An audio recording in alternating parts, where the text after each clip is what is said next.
संस्थापकाय च धर्मस्य सर्वधर्मस्वरूपिणे अवतारवरिष्ठाय रामकृष्णाय ते नमः। वसुदेवसुतं देवं कंसचाणूरमर्दनं देवकी परमानन्दं कृष्णं वन्दे जगद्गुरुम्।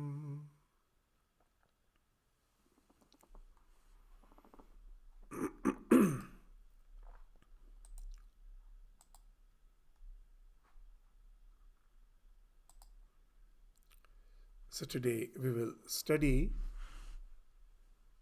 the 30th, from the 30th till the 32nd verse of Shrimad Bhagavad Gita, where we will find that Bhagavan Sri Krishna is speaking of the essence of the Karma Yoga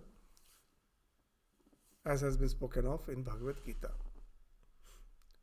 So before we enter into the 30th verse, as a prelude to it, as an introduction to it, we will just have a short synopsis of the 28th verse, because it is linked with that, the idea of the 30th till the 30 to the 32nd verse, this 30, 31, 32, these three verses which speaks of the essence of Karma Yoga. Its prelude has to be studied in the 28th verse.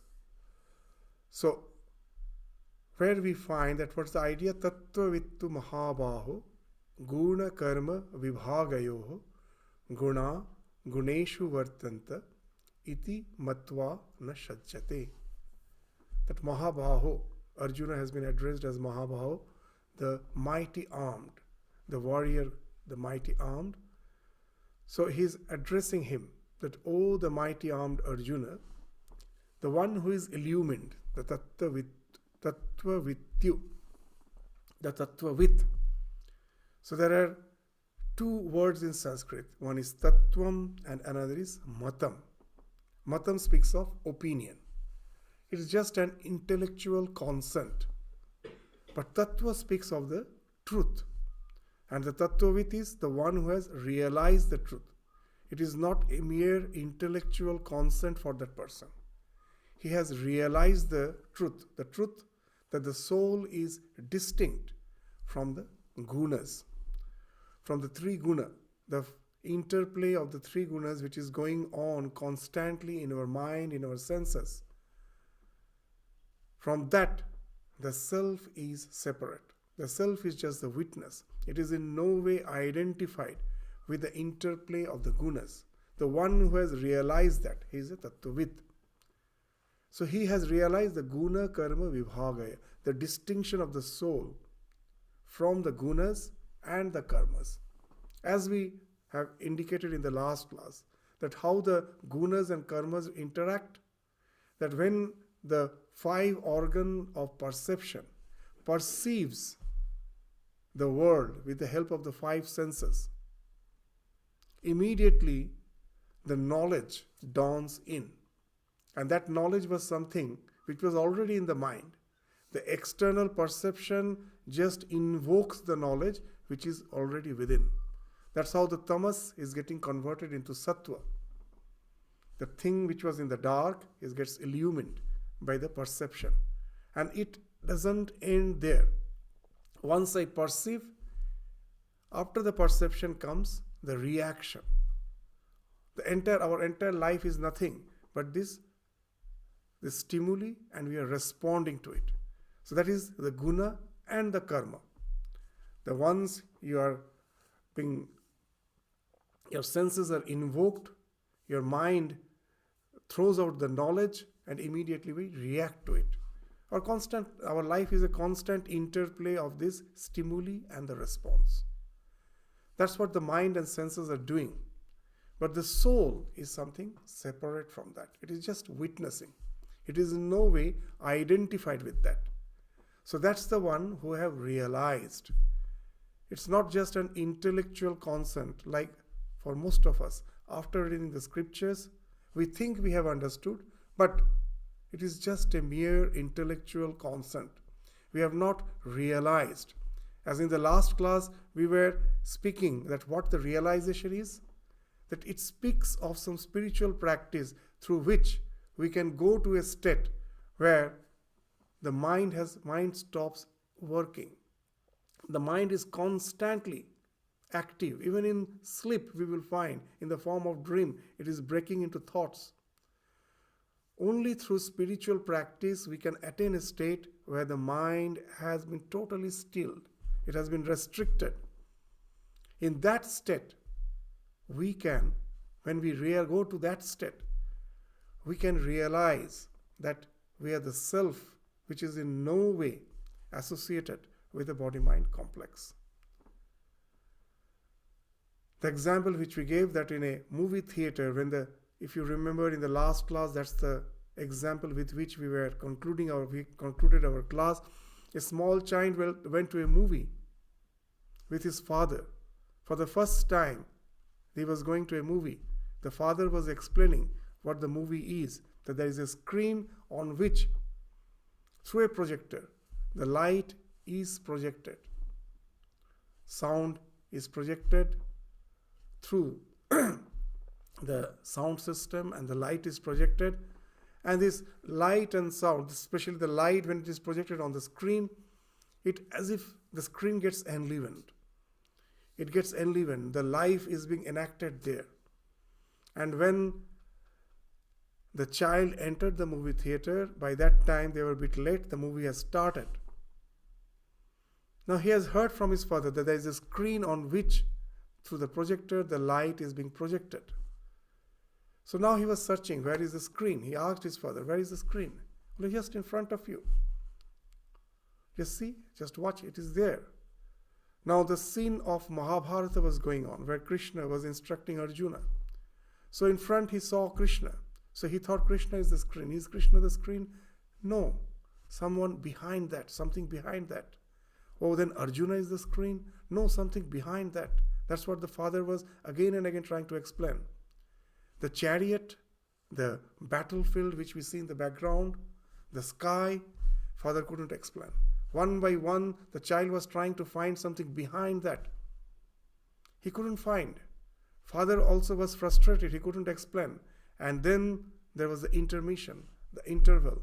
The projection stopped. And then the screen was palpably visible.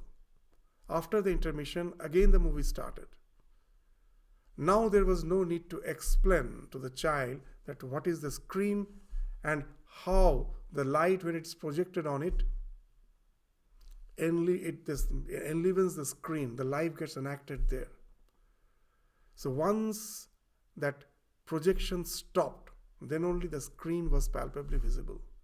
So in our spiritual journey, till that projection has stopped, the mind has went to that state of total restricted state, where there is no stop, no thought. It is totally still. Then and then only we can realize the self. Otherwise we are constantly confusing like the child.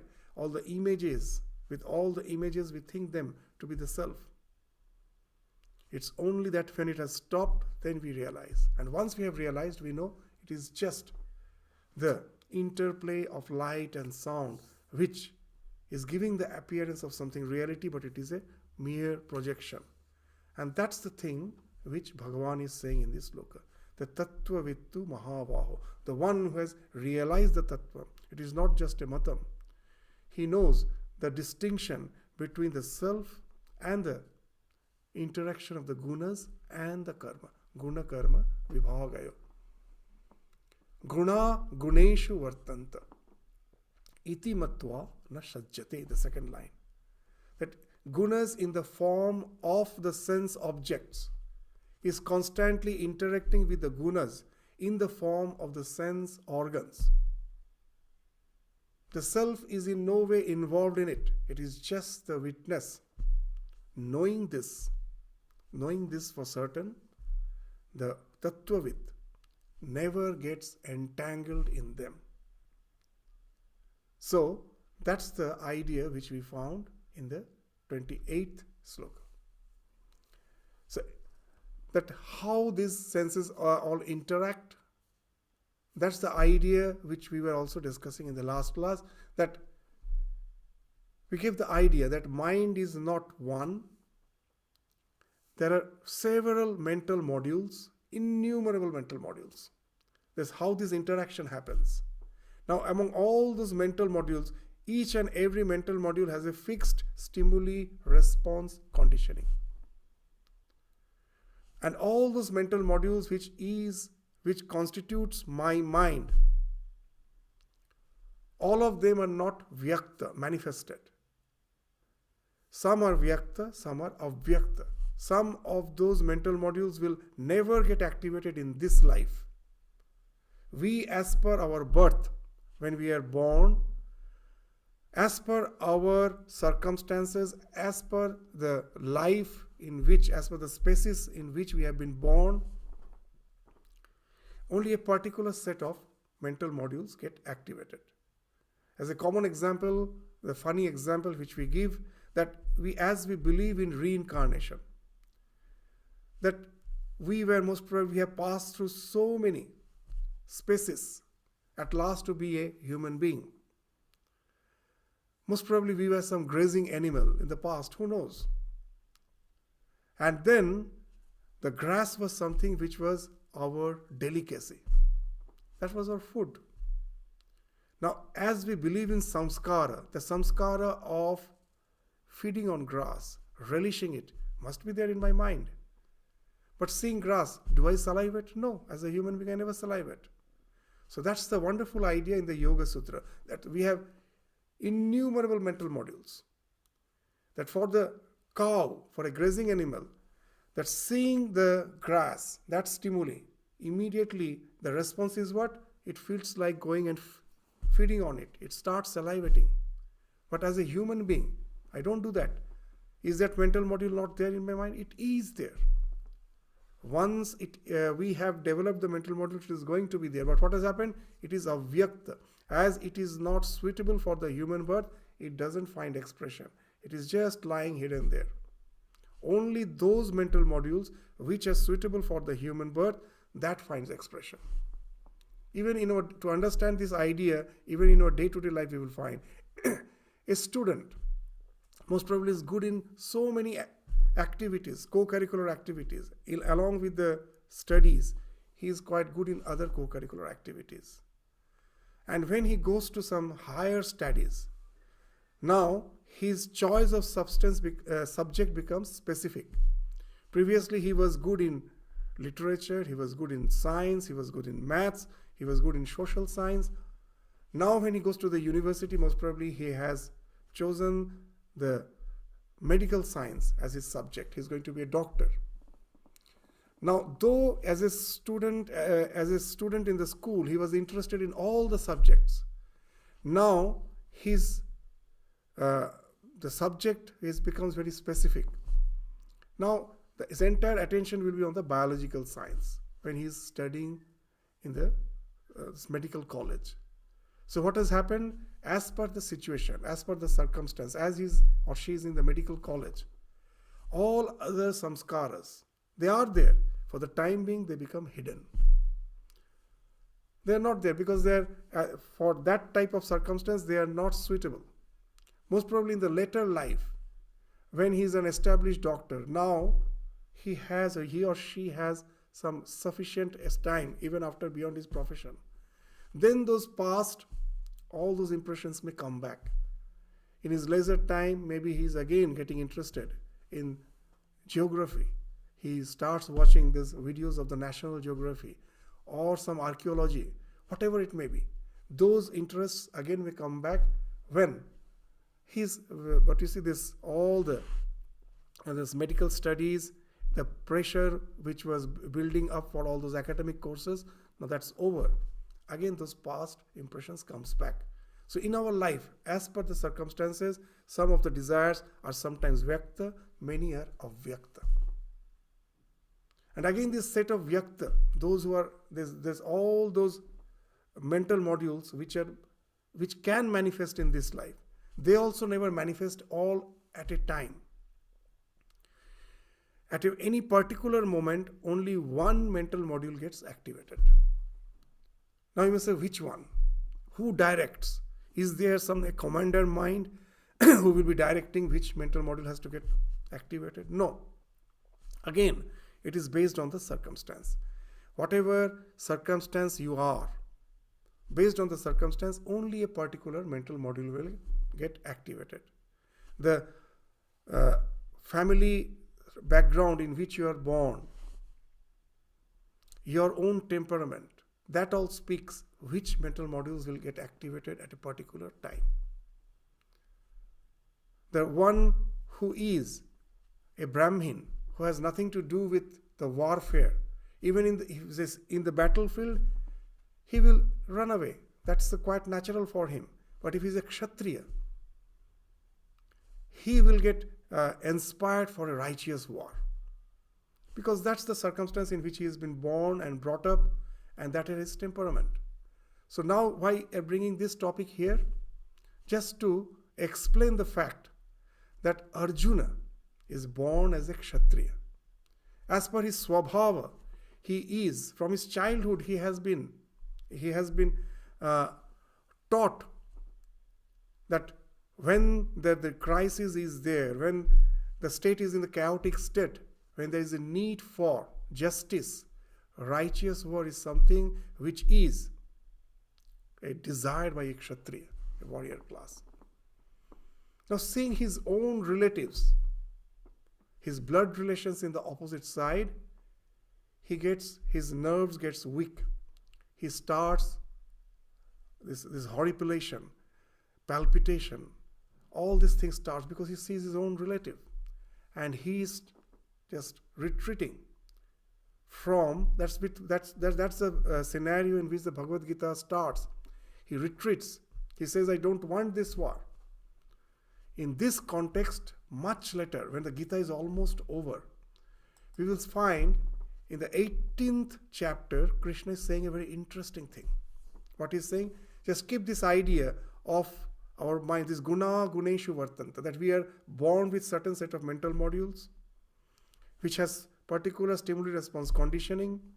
As per the circumstances, a particular module will be activated, and we are bound to respond as per that stimuli response conditioning which is fixed in that mental module. We have no option. Though we may feel it is I who am deciding, but it is the mental modules which get spontaneously activated, they decide.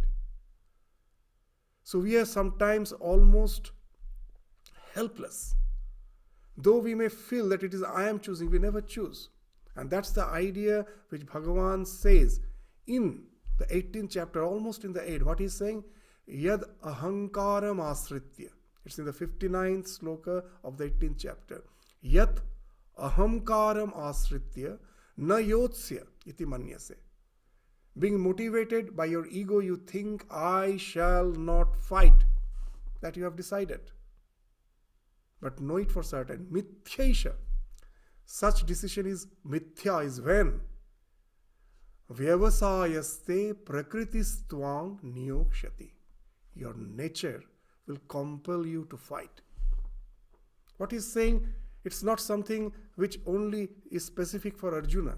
In our day-to-day life we find that as throughout the life I was studying a particular subject, thinking that this subject is the what I like.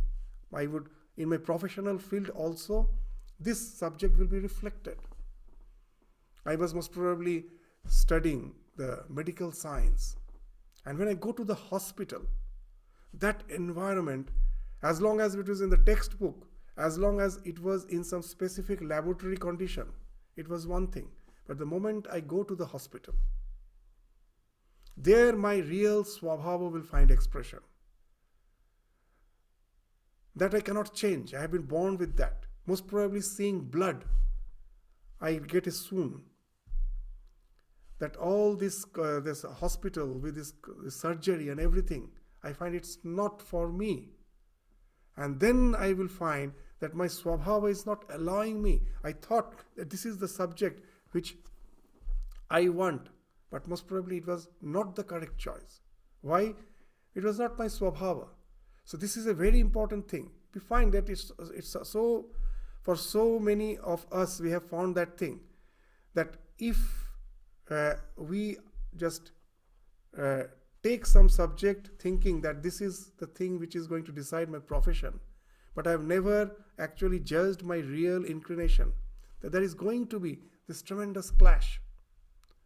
So sometimes even the opposite thing happens, that in my work, because of some complications which has developed because of some this office politics, or some clash with the in charge, the boss, or the fight within the colleague, I feel this job is not for me.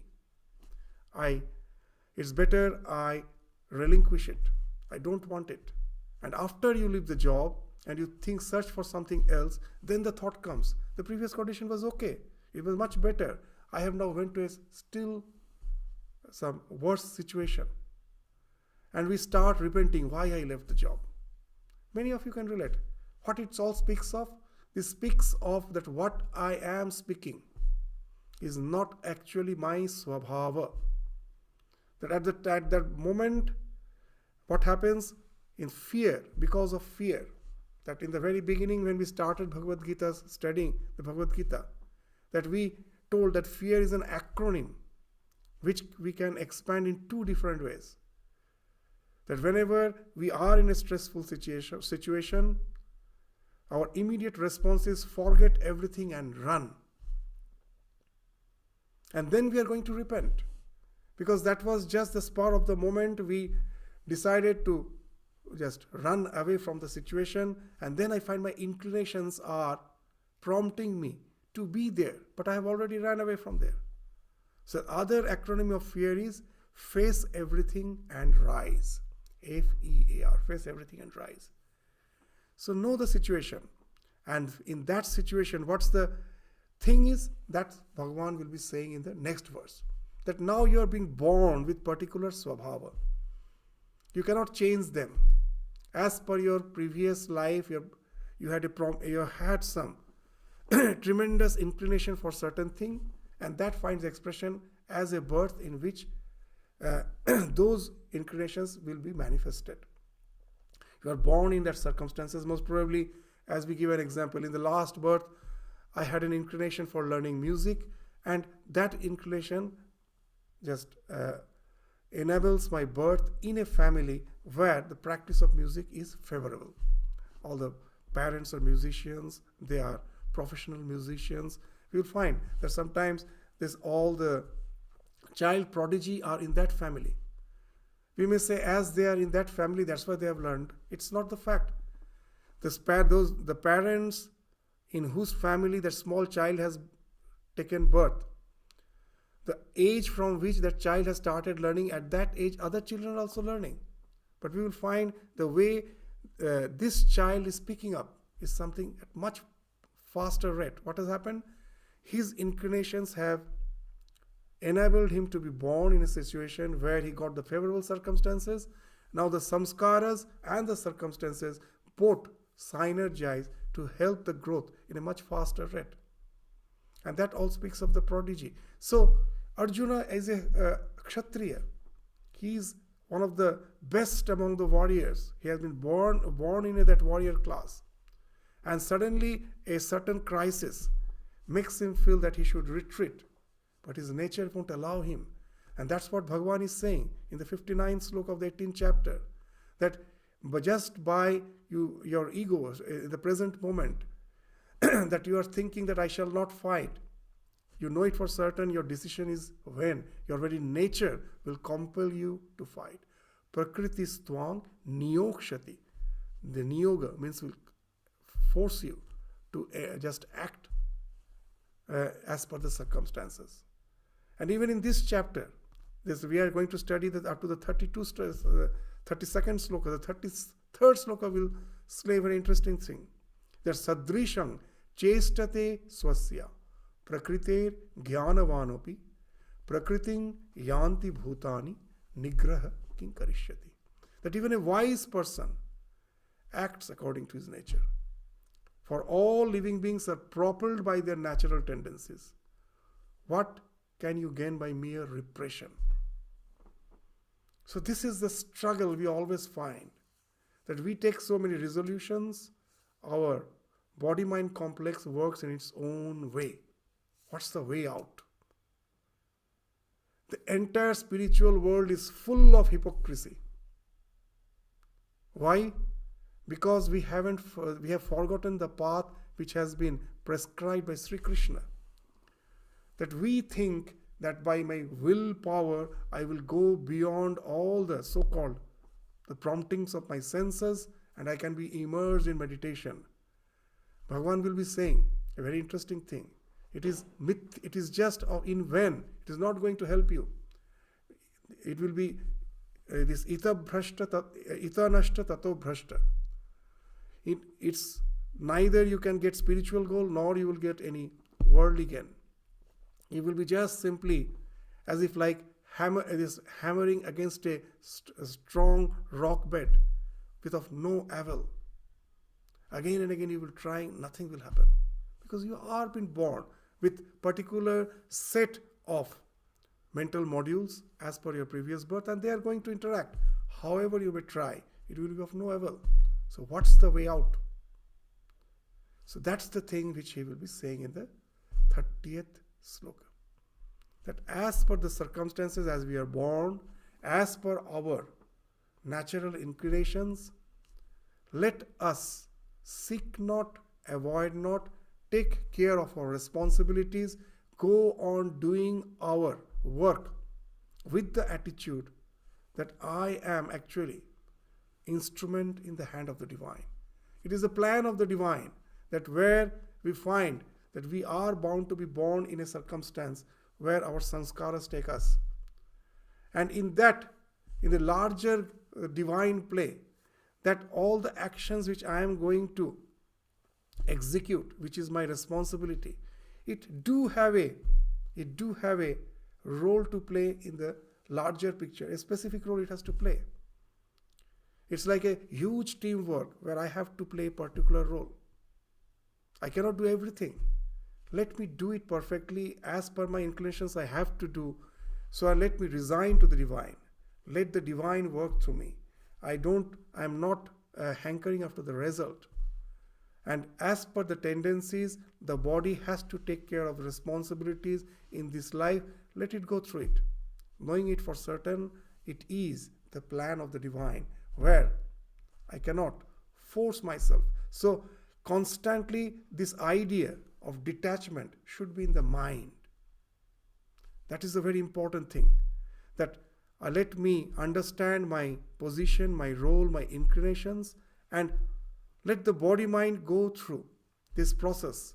That I am always aware of the fact that I am just the witness. It is a God who is working through my psychophysical existence to take care of certain responsibilities which to form a part of a much larger this game in the form of this entire existence. It's a specific. It has a specific role to play. My body-mind complex is just playing that role. So that's the idea which we will be going to the next sloka. So what about Tattvavid? The Yoga Sutra now, we have heard the word that Tattvavid is one for whom all the projection has stopped. The mind is at that constant, in a situation where it is arrested, it is calm, it is tranquil, it is still. Then how can action be possible? So this in Yoga Sutra says that when the ego ceases, then the mind stops functioning. That the 18th sutra of the first chapter of Yoga Sutra, what it says? Virama pratyaya abhyasa purva sanskara shesha anyaha. Virama pratyaya. Cessation of all the activities of the mind can take you to that state. So the question is, when the mind stops functioning, how can actions continue? Bhagavan is saying one thing, but we find in reference to the scriptures where it speaks of total cessation of action. So in this context, we should remember that the state of liberation, as has been depicted in yoga, in the traditional Samkhya yoga, is different from the state of liberation described by Bhagavan in Bhagavad Gita. To understand the state of liberation as has been spoken of in Bhagavad Gita, let us refer to Sri Ramakrishna's idea of Jnana and Vijnana. Sri Ramakrishna used to say that there is a state even beyond Jnana. It is a state of Vijnana. What is that state? Where the unripe ego, the Kacha Ami. What is the Kacha Ami, the unripe ego? Which is constantly getting identified with the body-mind complex. Thinking that it is I who am the doer, it is I who am the enjoyer, I am doing this, I am doing that. That is the Kacha Ami, that is the unripe ego. That has been annihilated. But does that mean that Ahankar has been totally annihilated? No, that has transformed into ripe ego, Paka Ami. When you go to the state of Jnana, you come back as a Vijnani. When what happens, that ego becomes now ripe ego. In such state, one continues to perform his actions with an attitude of, the word which Sri Ramakrishna uses in the gospel is dasoham, tasyaham, that I am just your servant. I am. And that, what you say? I am yours. Don't have a separate entity as such.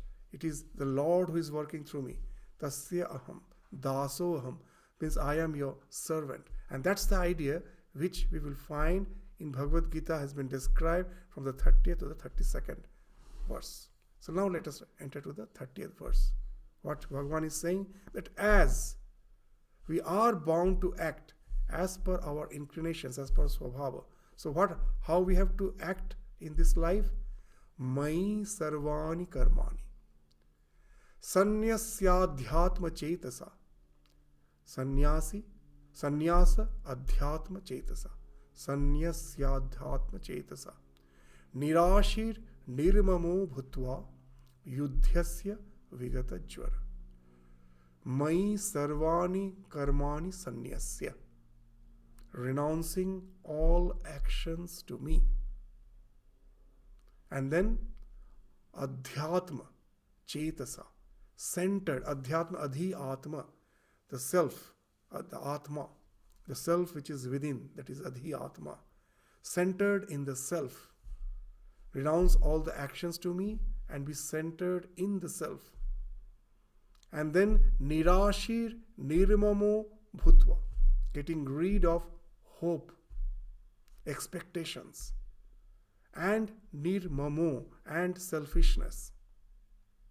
Yuddhasva vigata jvara. As he is instructing Arjuna in the battlefield, he is saying, continue to fight.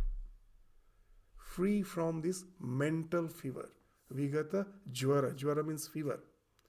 That fever is not physical fever, the mental fever. Get rid of this mental fever and fight. So now there are three aspects of Karma Yoga, which has been spoken of in this sloka. First is relinquishing the desire to enjoy the results of action. That has been spoken of as nirashi. Asha. You go beyond all asha. That relinquishing the desire to enjoy the results of action, that speaks of nirashi. It is indicated by the word nirashi. That's the first aspect of Karma Yoga.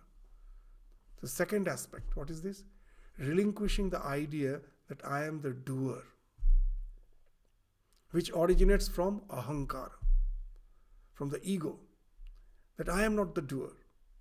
All the guna guneshu vartanta, the senses are made in such a way when they are in interaction with the external world, it will constantly interact. As per the mental modules with which I am being brought, they will be activated and they will be interacting. The suffering comes when I identify myself with that. So that you should relinquish the idea that you are the doer. So for that, the word which has been used in this sloka is Nir Ahankara. Nirashi, I am not the enjoyer of the results of action. I'm not the bhokta. I don't enjoy the results of action. I'm Nirashi. I am not the bhokta. And here, I am neither the karta. I am not the doer. That has been indicated by the word Nirmamo. And this Adhyatma Chetasa. Though two words are there. Adhyatma Chetasa also speaks of you are established in the self. You are not identified with the senses, with the mind. So that speaks of this Adhyatma Chetasa. You are centered in yourself. And Nirmamo. That I don't identify myself with the body-mind complex. My body-mind complex is also something which is my possession. In Sanskrit, mamatva means that which is mine. I never say that I am the body. I say my body, my mind. So we say the correct word, but in our actions, it always, what it reflects, as if I am the body, as if I am the mind. So become nirmamo. You are not the body, you are not the mind, you are not the senses, you are not the doer. So the idea that I am not the doer, relinquishing the idea that I am the doer, there is the second aspect that has been indicated by the word nirmamo and adhyatma chetasa. And the third aspect is renouncing or offering all actions to the Lord. I offer them to the Lord. It's not something which is mine. It is the Lord who is acting through me. When the mother is loving the child, the mother knows for certain, if she is a karma yogi, that this love is something which is not mine. It is not something for which I can give credit to myself. I am almost helpless. God has created in me in such a way, not only me, any mother. What to speak of humans, even an animal, any creature you see, where we find that the mother loves the child. From where that love came, it is as if implanted in the heart. God has, to maintain his creation, has made the stimuli response conditioning in such a way that the kith and kin protection is something which is required for the sustenance of the nature. He has implanted that mental module, the parental mental module. The child, seeing the child, immediately that love will well up. So don't have the idea of the doer that I am loving. Offer it to the Lord. Lord, it is you who is working through me. I am just your servant. So whatever actions you are doing, you are offering it to the Lord. So this has been indicated at the very first phrase, Mai Sarvani Karmani Sanyasya.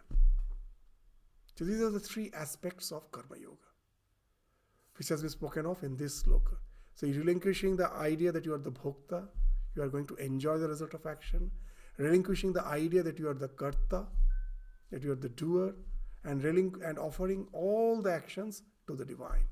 Now these three, very interesting.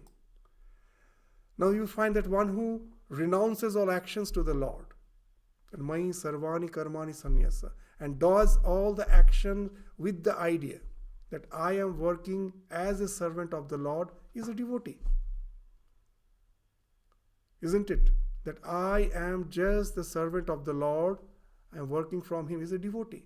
I am the servant of the Lord. So hence, this aspect of Karma Yoga speaks of the Bhakti Yoga. Again, the one who has relinquished ego and is established in the self is a jnani. So hence, this aspect of Karma Yoga speaks of the Jnana Yoga. And finally, the one who performs all actions, relinquishing the desire to enjoy the result, it speaks of the Karma Yoga. So the so-called Karma Yoga is not something a practice which is totally segregated from other practice. That's the beauty of all the yogas, that each and every yoga synthesizes, when you practice properly, synthesizes all the three yogas, the jnana, the bhakti, the karma.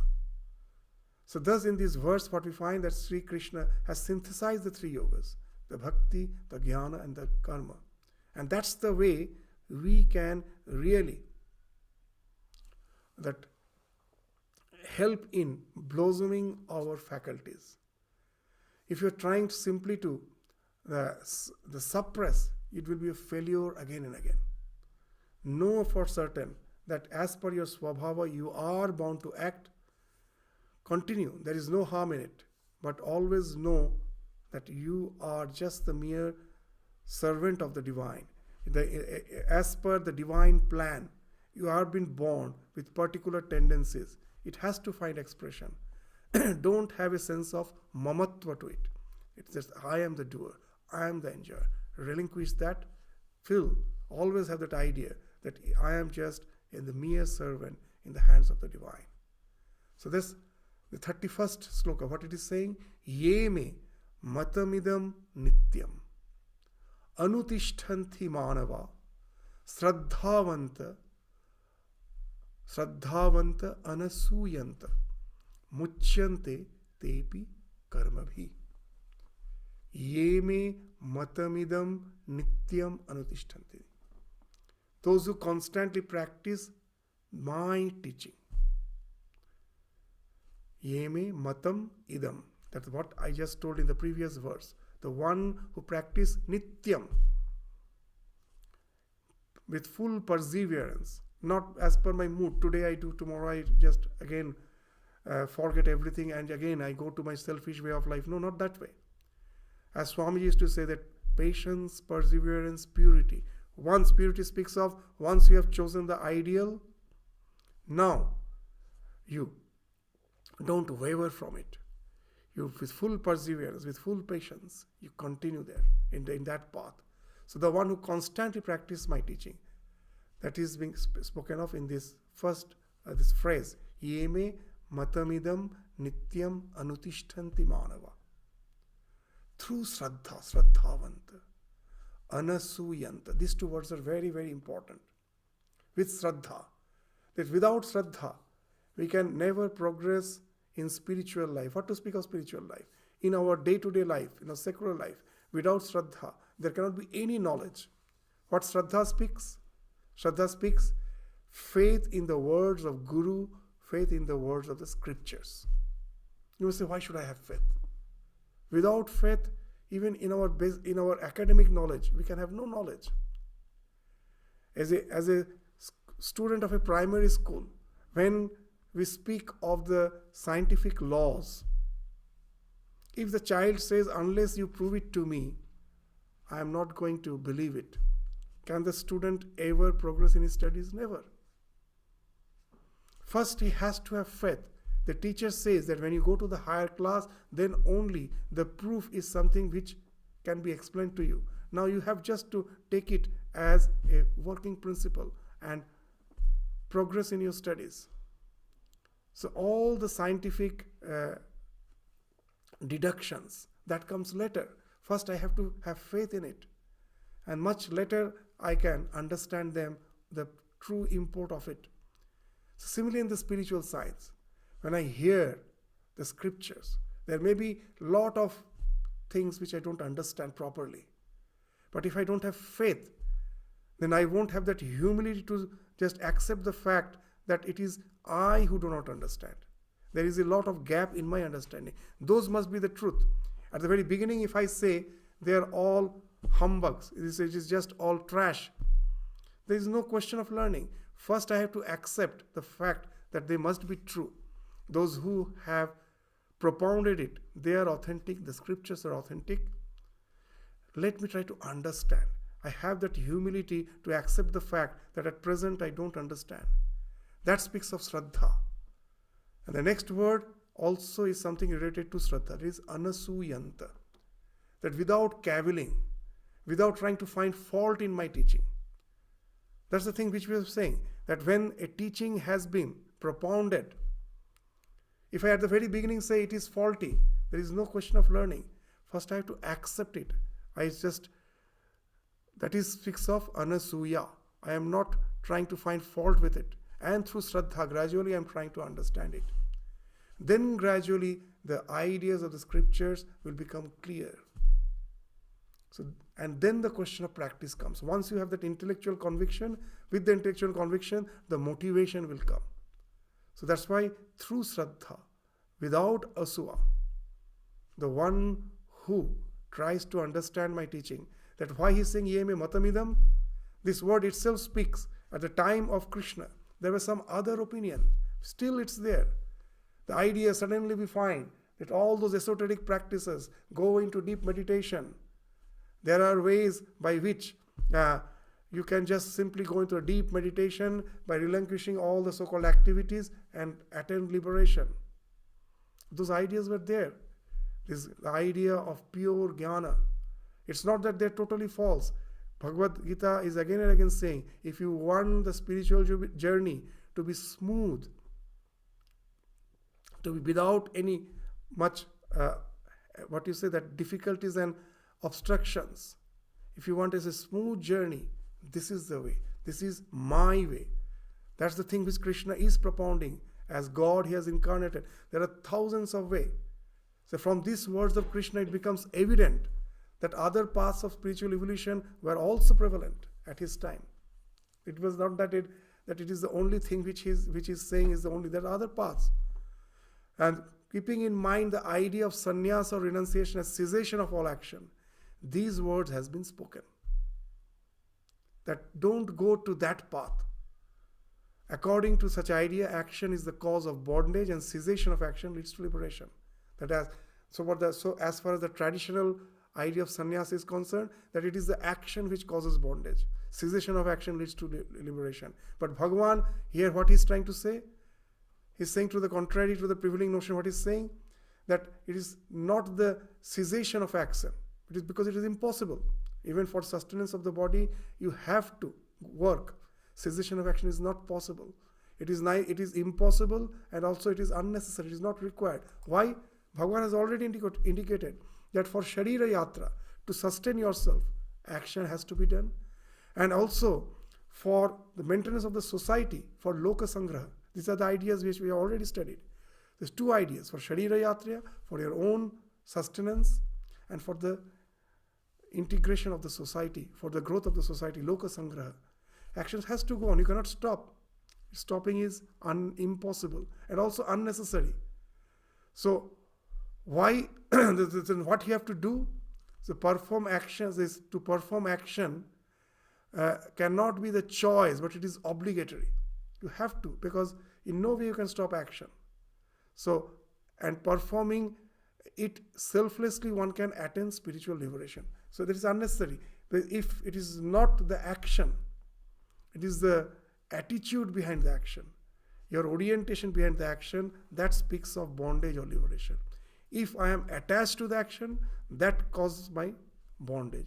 If I can work without any attachment to it, it can result in the liberation. So not the stopping of the action, but your motivation behind it. That's the thing which Bhagavan is indicating. Muchyante, that is indicating that you can be liberated even while doing action, if you can do it selflessly. So this is the idea which Bhagavan is saying. If you have faith in my words, if you don't try to find fault, that's the anusuyanta. And if you do that, what is he saying? Just the opposite, he is saying, yetu etat abhyasuyanta na anutishtanti me matam sarva jnana vimurangstan vidhi nashtan achetasa. That, but those who decry my teaching, yetu etat abhyasuyanta, abhisuyanta, they decry, they try to find fault in my teaching. And naturally, question of if you find fault in this teaching, the question of practicing it doesn't come. So na anutishtanti me matam, they never practice. Know it for certain. What he's saying, they are sarva jnana vimuran. They're devoid of all understanding. If you think that by relinquishing action, sitting for meditation, I am going to go to that higher state of liberation, you have neither understood a jnana yoga, you have neither understood karma yoga. It's not possible. Your nature won't allow you. Again and again you will be failure. Again and again. That's why he's saying, Sarva Jnana Vimurangtan Vidhi Nashtan Achetasa. Know them to be ruined. Nashtan. Their life will be ruined. That just what is aimlessly they will be just trying something without any result. Know it for certain. And not only that, all sorts of hypocrisy starts there. In life, they are attaining nothing, but they will be proclaiming so many things. Try to be humble in spiritual life. Accept that. Never try to just be an humbug by saying that I have really gone beyond. It's very difficult. It's only meant for a very few who can really say that all the desires have fallen off, nothing is there, I can just remain in a state of samadhi. We find so much of humbugism comes from ascribing to that fact, because we have that tendency to proclaim. When someone proclaims, I also proclaim, and that way we are actually crystallizing our ego with all those humbugism. What we have not achieved, that's the thing we go on saying. So karma yoga, what Bhagavan is saying is something very wonderful. Be humble. Accept the fact. Know it for certain. All the struggle is going to be useless. It in no way is going to help you. Know your nature, and this world has been planned in such a way that as per our nature, we do have certain role to play in this society. Let us play that role as per our nature and offer everything to the divine, just accepting humbly to the fact that I can never go beyond my nature, and based on my nature, Lord is kind enough to make me useful in particular way. Let me serve the purpose that way, as the Lord has prescribed for me, and I have no hankering for the result. I offer all the results to Him, and with this orientation, you go to the path of liberation. Not by cessation of action, but by changing of the motivation. So that's the idea, and this is the procedure by which you can ensure both Abhyudaya and Nishreyasa, your own liberation as well as the stability of the entire society, the flourishment of the entire society. The Sarva Jnana Vimurangtan Ita Nashta, that what it speaks of? It speaks of Ita Nashta Tata Bhrashta. Neither you get anything in spiritual life, nor in the so-called in the worldly sense, in your worldly pursuits are concerned. There also you fell. So Ita Nashta Tata Bhrashta. And they are just like Sarva Jnana Vimuran, totally deluded. It is no way helping them. That constantly they are trying with of no avail. So that's the idea which has been spoken of by Bhagavan. Very clearly he is saying that don't try to go on fighting. As Sri Ramakrishna used to say, that renunciation is something which cannot be forced. When you have a scab on your wound, you try to remove the scab forcefully, what will happen? The wound will lacerate. It will never going to heal. Allow the scab to fall off naturally, and then only the healing is possible. Renunciation happens spontaneously.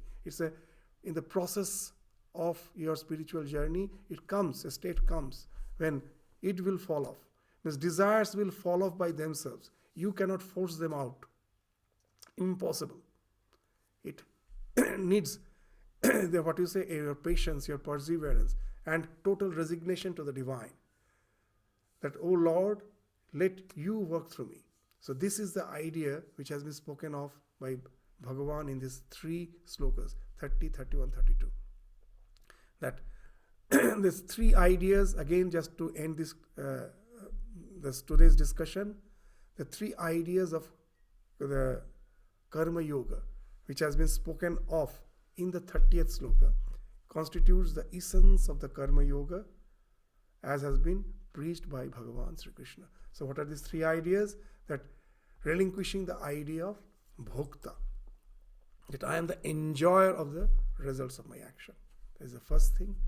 Relinquishing the idea of karta, that I am the doer. That you relinquish. You are not the doer.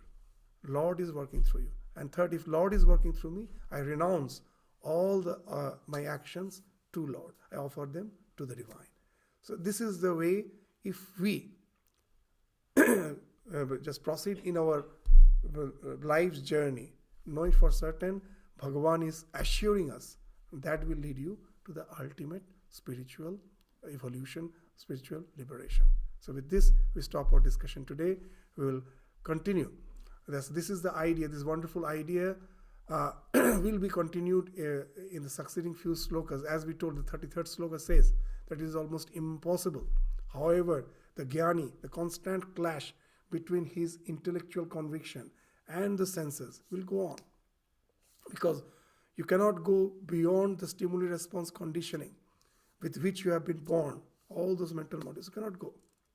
So that's the thing he will be saying in the 33rd, to make this idea very clear to you that all those fights are unnecessary and it is not of any evil. It is not in any way going to help you. Resign to the divine and work selflessly without the idea of the doer and without the expectation of enjoying the results of action. That itself will take you to the highest state of liberation. So with this, we stop our discussion today. We'll continue with the succeeding slokas again in the next class. Thank you all. Namaskar.